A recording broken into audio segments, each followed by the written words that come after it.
Cricket को एक अनियमितताओं का खेल कहा जाता है। कैसे एक जीतती हुई टीम हार की कगार पर पहुंच जाती है और कैसे एक टीम खेल की उस गाड़ी से कमबैक करती है जहां से मैच को जीत पाना नामुमकिन था। तो आज हम आपको एक ऐसे ही मैच की कहानी बताएंगे जो आपके रोंगटे खड़े कर देगी और आपको यह मानने पर मजबूर कर देगी कि क्रिकेट के ये खेल में कभी भी कुछ भी हो सकता है और क्रिकेट में नामुमकिन शब्द की कोई जगह ही नहीं है। साउथ अफ्रीका वर्सेस इंडिया 15 जनवरी 2011 का वो मैदान जहां इसका सेकंड ओडीआई खेला जाना था। साउथ अफ्रीका जो पहले ही फर्स्ट ओडीआई में अपनी शानदार जीत दर्ज कर चुका था, जहां उसने भारत को फर्स्ट ओडीआई में 135 रनों से मात दी थी। वहीं दूसरी तरफ भारत इस हार का बदला लेने के जुनून में थी और साउथ अफ्रीका को दिखाना चाहती थी कि मुकाबला यहां बराबरी का है, क्योंकि इससे पहले खेली गई 3 मैचों की टेस्ट सीरीज 1-1 के बराबर रही थी। तो इस अनियमितताओं से भरे मैच की शुरुआत हुई और भारत ने टॉस जीतकर पहले बल्लेबाजी करने का निर्णय लिया। भारत की तरफ से पहले बल्लेबाजी करने आए मुरली विजय और सचिन तेंदुलकर। भारत की शुरुआत कुछ अच्छी नहीं रही और 21 रनों के स्कोर पर मुरली विजय को पवेलियन चलता किया। मुरली विजय की जगह आए विराट कोहली ने सचिन के साथ शानदार जोड़ी बनाई और थोड़े से रन जरूर जोड़े, पर विराट भी 63 रनों के स्कोर पर आउट और फिर सचिन भी अगले ही ओवर में फेंकी हुई गेंद पर आउट हो गए। अब भारत का स्कोर 19 ओवर की समाप्ति पर 3 विकेट खोकर 67 हो चुका था और क्रीज पर थे 2 नए बल्लेबाज युवराज सिंह और कप्तान MS धोनी। दोनों की साझेदारी की बदौलत भारत का स्कोर 150 रनों तक पहुंचा। इसी बीच युवराज ने अपना अर्धशतक पूरा किया, पर मानो फिर इस साझेदारी को किसी की नजर लग गई और युवराज भी जल्दी आउट हो। युवी की जगह रैना भी कुछ खास नहीं कर पाए और 12 रन बनाकर पवेलियन लौट गए। कप्तान धोनी ने पारी को संभालने की कोशिश की, लेकिन वो भी जल्दी आउट हो गए। भारत साउथ अफ्रीकन गेंदबाजों के आगे बेबस नजर आ रहा था और एक के बाद एक विकेट गिरते जा रहे थे। रोहित शर्मा, हरभजन सिंह, जहीर खान और आशीष नेहरा कोई भी साउथ अफ्रीका की गेंदबाजी के आगे टिक नहीं पाया और भारत की पूरी टीम 50 ओवर भी पूरे नहीं हो पाए और 190 रनों पर ऑल आउट हो गई। यहाँ से भारत के समर्थकों को झटका सा लग गया था, क्योंकि आज भारत से एक अच्छे प्रदर्शन की उम्मीद जताई जा रही थी, पर अब तक भारत उन उम्मीदों पर खरा नहीं उतर रहा था। वहीं दूसरी तरफ साउथ अफ्रीका, जिसने पहला मैच ही भारत को इतने मार्जिन रनों से हराया था, उनके लिए 190 रनों का टारगेट बहुत ही छोटा टारगेट था। पर भारतीय टीम भी हार नहीं मानने वाली थी। इस रोमांचक मैच की आगे की कहानी बताने से पहले वीडियो को लाइक जरूर करें और जाने कैसे भारत ने छोटे से टारगेट को भी साउथ अफ्रीका के लिए कड़ी चुनौती बना दिया। अब साउथ अफ्रीका को बनाने थे 191 रन और साउथ अफ्रीका की तरफ से पहले बल्लेबाजी करने आए हाशिम अमला और ग्रीम स्मिथ।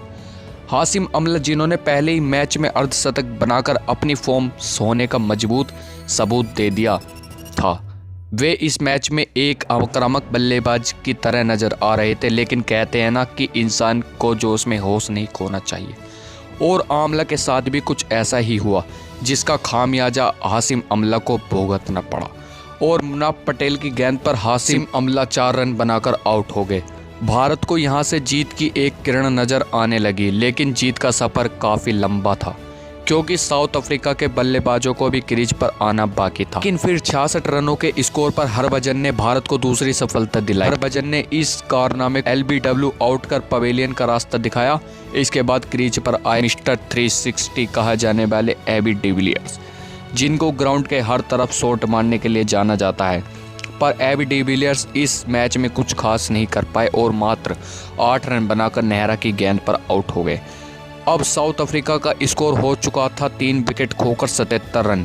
क्रीज पर आया एक नया बल्लेबाज JP डुमिनी, जिन्होंने स्मिथ के साथ एक अच्छे से साझेदारी को 120 रनों तक पहुंचाया और इसी बीच कप्तान ग्रीम स्मिथ ने अपना अर्धशतक भी पूरा किया। स्मिथ क्रीज पर सेट हो चुके थे और लग रहा था कि अब साउथ अफ्रीका को मैच जिताकर ही अपनी पारी का अंत करेंगे, पर तब धोनी ने रोहित शर्मा को गेंदबाजी दी, और जिनको अक्सर गेंदबाजी करते हुए नहीं देखा जाता, और धोनी का रोहित शर्मा से गेंदबाजी कराने का फैसला सही साबित हुआ और रोहित की गेंद पर JP डुमिनी एक बड़ा शॉट मारने की कोशिश में मुरली विजय के हाथों कैच देकर आउट हो गए। इस विकेट के बाद भारतीय फैंस में खुशी की लहर दौड़ पड़ी। सबको लग रहा था कि यहां से शायद भारत इस मैच में वापसी कर लेगा, पर इतना आसान नहीं था, क्योंकि जब साउथ अफ्रीका को जीत के लिए मात्र 71 रनों की दरकार थी और अभी भी उनके हाथ में 6 विकेट बचे थे। अब क्रीज पर आए डेविड मिलर, जो एक बेहतर मैच फिनिशर के रूप में जाने जाते हैं, और कुछ ऐसा ही रहा था जब मिले और स्मिथ की साझेदारी ने साउथ अफ्रीका को 150 रनों के पार पहुंचा दिया। अब साउथ अफ्रीका को जीत के लिए मात्र 39 रनों की दरकार थी और इस पर 2 सेट बल्लेबाज मौजूद थे। पर फिर आया मैच का टर्निंग पॉइंट, जिसमें गेम का रुख ही बदल दिया और साउथ अफ्रीका को भौचक्का सा कर दिया। जब आक्रामक दिख रहे स्मिथ को मुनाफ पटेल ने बोल्ड मार दिया, जिससे एक धरू की भारत को सबसे ज़्यादा ज़रूरत थी वो अब पवेलियन जा चुका था। अब यहां से साउथ अफ्रीका के लिए एक एक रन बनाना मुश्किल होता जा रहा था और फिर जहीर खान के ओवर में कुछ ऐसा हुआ जिसने भारत की जीत की उम्मीदों को काफ़ी हद तक बढ़ा दिया। जब जहीर की गेंद पर एक बड़े शॉट की तलाश में मिलर कैच आउट हो गए और स्टेडियम में सन्नाटा सा पसर गया था। एक समय पूरी तरह से जीतती दिख रही साउथ अफ्रीका अब हार की कगार पर खड़ी थी। वहीं दूसरी तरफ भारतीय फैंस में खुशी की लहर दौड़ पड़ी थी, क्योंकि अब भारतीय फैंस को भी लग रहा था कि भारत यह मैच जीत सकता है। अब नए बल्लेबाज भारतीय गेंदबाजी का सामना नहीं कर पा रहे थे और एक एक रन के लिए साउथ अफ्रीकन बल्लेबाजों को कड़ी मशक्कत करनी पड़ रही थी। साउथ अफ्रीका को अब सिर्फ 30 रनों की दरकार थी। अब प्रेशर पूरी तरह से साउथ अफ्रीकन बल्लेबाजों पर था। अभी जहीर खान ने एक और अच्छी गेंद डाली और बोधा को एलबीडब्ल्यू आउट कर पवेलियन लौटा दिया। अब बल्लेबाजी करने आए देर स्टेन भारतीय गेंदबाज साउथ अफ्रीकन बल्लेबाजों पर अपना पूरा शिकंजा कस चुके थे और भारत अब जीत से सिर्फ 3 विकेट दूर था।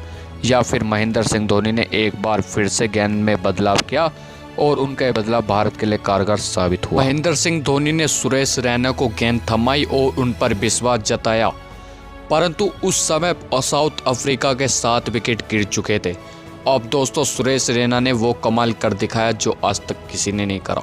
सुरेश रैना ने लगातार 2 गेंदों पर 2 विकेट चटकाए और भारत को जीत की उम्मीदों तक कायम कर दिया। महेंद्र सिंह धोनी ने कुछ बदलाव किया और युवराज सिंह को गेंद थमाई।